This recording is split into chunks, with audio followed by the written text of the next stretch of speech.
Норвегияда мектеп мерекесінде балаларға тамақ жеу үшін 4 тапсырма орындау керек.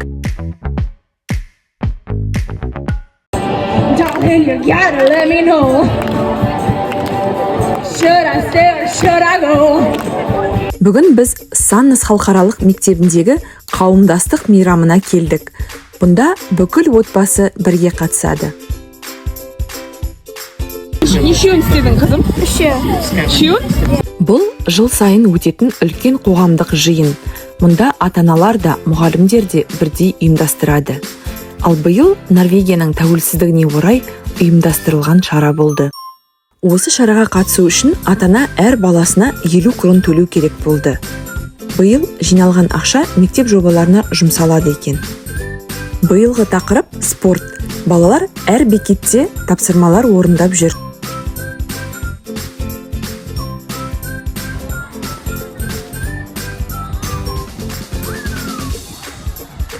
Мына жерде ата-аналар балалардан да қатты уайымдап жүр.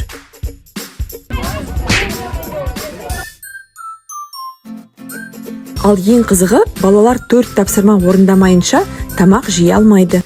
Бірақ бұл идея маған ұнады. Өйткені балалар күні бойы қозғалыста жүр. Сіздер қалай ойлайсыздар? Қазақ оқушыларымның қасына келейін. Алия, Саке, қалайсыңдар? Сәлем. Норвегияда мектеп өміріне ата-аналар өте белсенді қатысады. Сондықтан қауым сезімі өте күшті.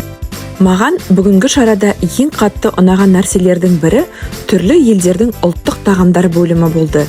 Қазақстан, Индия, Бразилия, Аргентина, Нигерия, Эфиопия, Сирия, Иран, Ирак, Польша, Пәкістан, тағы басқа елдер. Бір мектептің ішінде бүкіл әлем жиналғандай әсер болды. Осындай халықаралық мектептердің ең керемет тұсы балалар кішкентайынан түрлі мәдениетпен өседі. Бір үстелде қазақтың тағамы тұрса, жанында үнді, араб, африкалық, латын америкалық тағамдар тұр. Осындай сәттерде халықаралық мектептің атмосферасы ерекше сезіледі. Ас болсын! Қуырылған банан. Оливье, Польша, Беларусь елінің тамағы. Сирия елінің бауырсақтары екен, дәмін қарайық. Сирия елінің бал қосылған бауырсағы. Өте дәмді. Әле, бауырсақ. Бал қосылған Сирияның бауырсағы. Бал қосылған? Сөйсек? Дәмді.